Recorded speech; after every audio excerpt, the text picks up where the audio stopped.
Kabar duka datang dari penyanyi Raisa Andriana. Ibundanya, Ria Marieti binti Rachmat Ardiwinangun, meninggal dunia pada Sabtu, 29 November 2025 pukul 7.19 menit. WIB di RS Kanker Darmais, Jakarta Barat, setelah berjuang melawan kanker paru yang dideritanya sejak tahun lalu. Ria Marieti wafat di usia 65 tahun.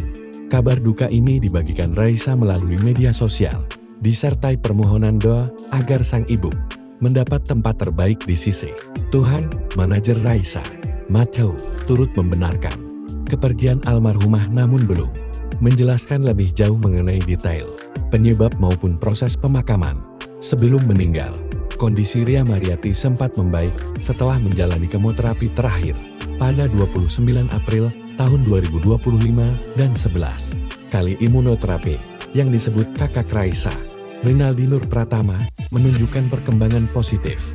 Namun beberapa bulan kemudian, kesehatannya kembali menurun sehingga harus dirawat intensif di Darmais.